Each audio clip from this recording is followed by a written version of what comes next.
I, 24M, am writing this post because I feel really lost right now and I need some perspective on what I should do.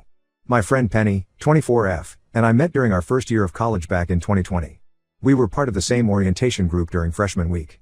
I remember she wore this bright yellow shirt and had the most infectious laugh. There were about 15 of us in that group, and we all became friends, but me and Penny clicked instantly.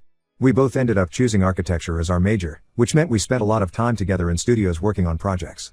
Penny was always the creative one, coming up with these amazing designs while I was more technical and detail-oriented. We balanced each other out perfectly. During our second year, we had this huge project that required us to work overnight multiple times. Penny would bring her mom's homemade cookies, and I'd make sure we had enough coffee to keep us awake. Over the years, she became my closest friend. We shared everything with each other. Penny told me about her family problems, how her parents divorced when she was 12 because her dad cheated on her mom with his secretary.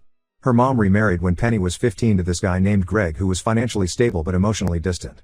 Greg had 2 kids from his previous marriage and always favored them over Penny. I remember one night during our third year when Penny came to my apartment crying because Greg had told her she was wasting money studying architecture and should get a real job like his kids who worked in finance. My mom was visiting that weekend, and she sat with Penny all night, making her favorite pasta and telling her not to give up on her dreams. After that, Penny became like a daughter to my mom. She would even spend holidays with us when things got too tense at home. Penny and I never dated each other. Sure, during our second year, I had a small crush on her, but I valued our friendship too much to risk it. Plus, we had talked about how dating friends usually ends badly. We were always open about our dating lives. Penny dated this guy James for 6 months in our third year, but he turned out to be a jerk who was seeing someone else at another college. I helped her through that breakup, and we spent an entire weekend watching bad movies and eating ice cream. I dated a girl named Emma for 8 months during our third year, and then briefly dated Lisa during our final year. Penny was always supportive, giving me dating advice and helping me plan dates. When things didn't work out with either of them, she was there to listen and offer support. After graduation last year, we got jobs at different architecture firms but, thankfully, in the same city. I work at Anderson & Partners while Penny got a job at Maxwell Designs. We still met regularly for coffee at this small cafe halfway between our offices. Every Thursday like clockwork, we'd meet at 1 p.m., share our week stories, and complain about work. Recently, Penny started having problems at work. Her boss, Mr. Maxwell, yes, the owner's son, was making all the junior architects work overtime without pay. He would often take credit for their designs during client meetings. Penny told me how he once presented her entire concept for a sustainable housing project as his own idea. When she tried to speak up during the meeting, he shut her down and later warned her about maintaining office hierarchy. 3 weeks ago, Penny had a particularly rough week. Maxwell had called a client meeting to discuss a project she had been working on. During the meeting, he blamed her for some mistakes in the blueprints that were actually made by his team during revisions. He yelled at her in front of everyone, calling her incompetent and threatening to fire her. Penny called me that evening sobbing. She couldn't quit because she needed the experience for her portfolio, but she was miserable. I remembered how last year, during one of our coffee meetings, she had told me about how flowers always cheered her up.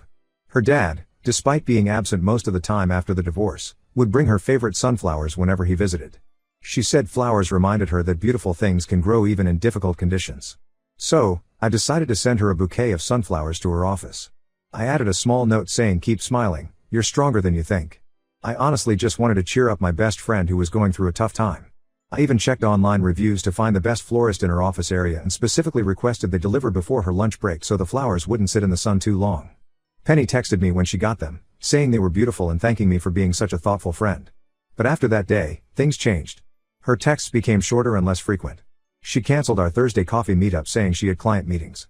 The next week, she said she was sick. The week after that, she didn't even reply to my message asking if we were meeting. I thought maybe she was just caught up with work or needed some space to deal with her work stress. But last week, our mutual friend Tom told me something that made everything make sense. Penny had started dating a guy named Mike from her firm about 2 weeks before I sent the flowers. Mike was one of the senior architects, and they had been keeping their relationship quiet because of office politics. Apparently, when the flowers arrived at the office, everyone assumed they were from Mike since they knew they were dating. But when Mike saw the note and asked Penny about it, she had to tell him they were from me. According to Tom, Mike got really angry. He told Penny it was inappropriate for her male best friend to send her flowers, especially since I knew she was dating someone. But that's the thing, I had no idea she was dating anyone. Penny hadn't mentioned Mike at all. Now Mike apparently wants Penny to cut contact with me. He thinks I have ulterior motives and that I sent those flowers to make a move on his girlfriend. Penny hasn't directly told me any of this. She just keeps making excuses about being busy whenever I try to meet her to clear things up. Our friend group is divided on this. Tom thinks Mike is being ridiculous and controlling. Emma, who stays friends with both me and Penny after our breakup, thinks I should have checked if Penny was dating someone before sending flowers.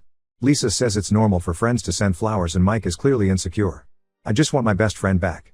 Those flowers were meant to cheer her up during a difficult time, nothing more. Should I try to talk to Mike and explain my intentions? Or should I give Penny space and wait for her to reach out? I miss having my best friend around and this whole situation is making me feel terrible. Any advice would be appreciated. Update 1 first, I want to thank everyone who commented on my original post. Many of you suggested I should try talking to Penny directly instead of going through Mike. You said confronting Mike would only make things worse and might make him feel threatened. Well, I followed your advice and tried talking to Penny, but things got even more complicated. After 3 days of unanswered texts, I finally managed to get a response from Penny when I told her I needed to talk about an urgent work-related matter. She agreed to meet but asked to meet at this cafe almost an hour away from her office. She specifically mentioned not to tell anyone we were meeting. When I got to the cafe, Penny was already there, sitting in the furthest corner. She looked different, tired, nervous, and kept checking her phone every few minutes. This wasn't the confident, cheerful Penny I knew. She was wearing a high-neck sweater despite the warm weather, and I noticed she had removed all her usual bracelets and accessories that she loved wearing. The first thing she told me was that we only had 30 minutes because she told Mike she was meeting a client. My heart sank hearing this. Penny had never lied about meeting me before. As we talked, she revealed things that made my stomach turn. Mike had been checking her phone every night. He knew her password because he had watched her unlock it one day. He had gone through all our text conversations, even ones from college years ago. He particularly focused on late-night texts from when we were working on projects together. Penny said he got angry about messages where we had used heart emojis or called each other bestie. Mike had also been monitoring her social media. He found photos from college where Penny and I were hugging or had our arms around each other during group photos. Normal friend photos that everyone takes. He made her delete every single photo I was in. She had to archive any Instagram post where I was tagged, even group photos from our architecture department graduation. What scared me most was how Penny defended his behavior. She said Mike had trust issues because his ex-wife had cheated on him with her male best friend. According to Penny, they had been married for 5 years when Mike discovered their affair. She said Mike was just trying to protect their relationship and that checking her phone was his way of feeling secure. I tried explaining that this was textbook controlling behavior, but Penny got defensive. She said I wouldn't understand because I've never been in a serious relationship. Then she dropped another bombshell. Mike had been telling her that my behavior over the years showed clear signs that I had feelings for her. He pointed out how I was always there for her, how I remembered small details about her life, and how sending flowers was obviously a romantic gesture. Mike had convinced her that guys don't maintain close friendships with girls unless they want something more. He showed her posts from relationship advice websites about how male-female friendships are inappropriate in committed relationships. He even found some psychology articles about emotional affairs and told Penny our friendship crossed those boundaries. The worst part? Penny believed him. She said maybe we had been too close and that she needed to create better boundaries now that she was in a relationship. When I reminded her about all the times we had supported each other through breakups and difficult times, she said that was exactly what Mike was worried about, that we had an emotional intimacy that threatened their relationship. I couldn't hold back anymore. I told her that a loving partner wouldn't isolate her from her friends or demand access to her private conversations. Penny started crying, saying I was making her choose between her boyfriend and her best friend. I pointed out that I wasn't the one making her choose. Mike was the one demanding she cut people out of her life. Before leaving, Penny begged me not to tell our mutual friends about Mike checking her phone or making her delete photos. She was worried people would judge their relationship or think Mike was abusive. She said Mike just needed time to build trust, and then maybe we could all be friends. After Penny left, I sat in that cafe for another hour, feeling sick to my stomach. The Penny I knew would never let someone control her like this. She was always the one telling her friends to watch out for controlling guys. How could she not see what was happening? Later that evening, I met Tom at a bar and told him everything. That's when I learned more disturbing things about Mike.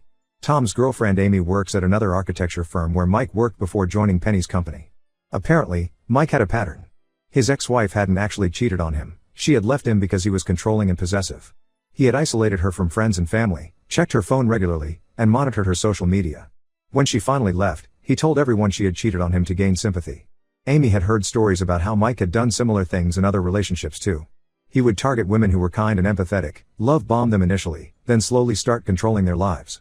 The fact that Penny was a junior architect while he was a senior architect made the power dynamic even worse. Now I'm really worried about Penny but feel helpless.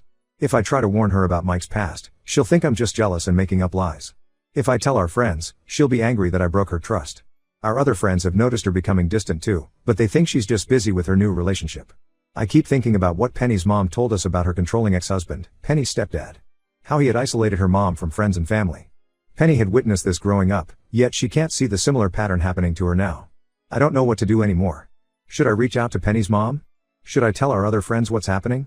Or should I just stay away as Penny asked and hope she realizes the truth before it's too late?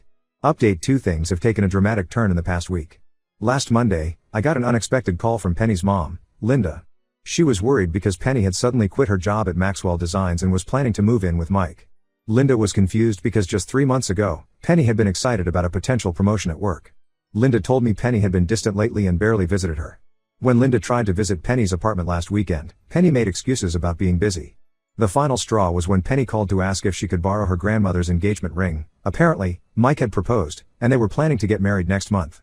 I told Linda everything, about Mike checking Penny's phone, making her delete photos, isolating her from friends, and the truth about his past relationships that Tom's girlfriend Amy had shared. Linda broke down crying.